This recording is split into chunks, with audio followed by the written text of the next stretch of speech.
राधे राधे प्रियजनों, स्वागत है आपका आपके पसंदीदा चैनल श्री राधे वास्तु में, जहां हम शास्त्रों और वास्तुशास्त्र से जुड़ी महत्वपूर्ण जानकारियां आपके जीवन में शांति, सकारात्मकता और समृद्धि लाने के लिए साझा करते हैं।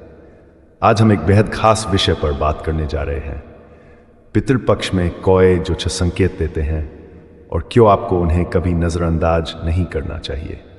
पितृपक्ष एक ऐसा समय होता है जब हम अपने पूर्वजों को याद करते हैं और उनका आशीर्वाद प्राप्त करने के लिए श्राद्ध और तर्पण करते हैं। मान्यता है कि इस समय हमारे पितृ हमसे मिलने आते हैं और हमें समृद्धि का आशीर्वाद देते हैं। अक्सर कौए हमारे और हमारे पितरों बीच संदेशवाहक के रूप में कार्य करते हैं। तो चलिए जानते हैं उन 6 संकेतों के बारे में जो कौए हमें पितृपक्ष के दौरान देते हैं और जिनका हमें ध्यान रखना चाहिए। पहला संकेत, कौए का भोजन लेना।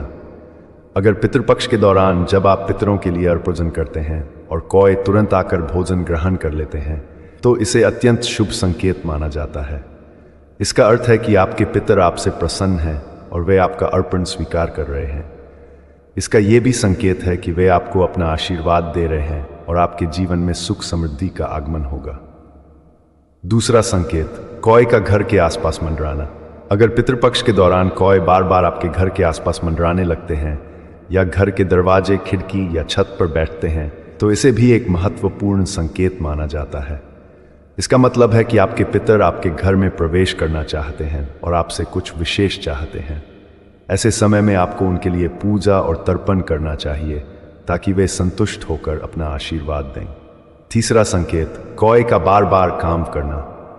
अगर कौए पितृपक्ष के दौरान अचानक बार बार काम करने लगें तो इसे भी एक संकेत माना जाता है कि पितर आपसे कुछ कहना चाहते हैं। यह संकेत हो सकता है कि आपके पूर्वज किसी खास समस्या के बारे में आपको सतर्क कर रहे हैं या वे आपको कुछ विशेष करने का इशारा कर रहे हैं। इस समय आपको अपने पितरों की शांति और मुक्ति के लिए विशेष पूजा करनी चाहिए। चौथा संकेत, कौए का घर के आंगन में पानी पीना।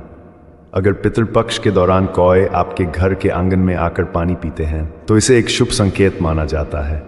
इसका अर्थ है कि आपके पितर आपके घर से संतुष्ट हैं और वे अपने आशीर्वाद की वर्षा कर रहे हैं।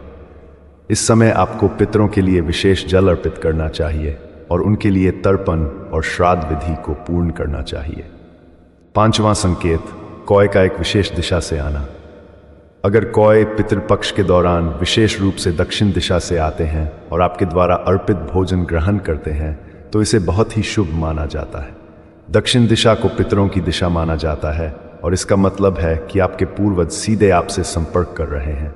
यह संकेत है कि वे आपसे प्रसन्न हैं और आपकी मनोकामनाएं पूरी करेंगे। छठा संकेत, कौए का भोजन को ठुकराना। अगर पितृपक्ष में कौए आपके अर्पित भोजन को ठुकरा देते हैं या उसे खाने से मना कर देते हैं तो इसे अशुभ संकेत माना जाता है। इसका अर्थ हो सकता है कि आपके पितर आपसे नाराज हैं या आपके द्वारा किए जा रहे श्राद्ध विधि से संतुष्ट नहीं हैं। ऐसे में आपको तुरंत किसी विद्वान पंडित या ब्राह्मण से संपर्क करना चाहिए और सही तरीके से श्राद्ध और तर्पण विधि का पालन करना चाहिए ताकि आपके पितर प्रसन्न हो सकें। प्रिय दर्शकों, पितृपक्ष हमारे जीवन में अत्यंत महत्वपूर्ण समय होता है। यह वह समय है जब हम अपने पितरों का आशीर्वाद प्राप्त कर सकते हैं और उनकी आत्मा की शांति के लिए विशेष पूजा अर्चना कर सकते हैं। कौए जो हमारे पितरों के संदेशवाहक माने जाते हैं हमें कुछ खास संकेत देते हैं जिन्हें नजरअंदाज नहीं करना चाहिए। इन संकेतों को समझकर हम अपने पितरों को संतुष्ट कर सकते हैं और उनके आशीर्वाद से अपने जीवन में सुख समृद्धि ला सकते हैं। अगर आपको ये जानकारी उपयोगी लगी हो तो इस वीडियो को लाइक करें, शेयर करें और हमारे चैनल श्री राधे वास्तु को सब्सक्राइब करना ना भूलें। हम आपके लिए ऐसे ही और भी रोचक और ज्ञानवर्धक वीडियो लेकर आते रहेंगे। राधे राधे।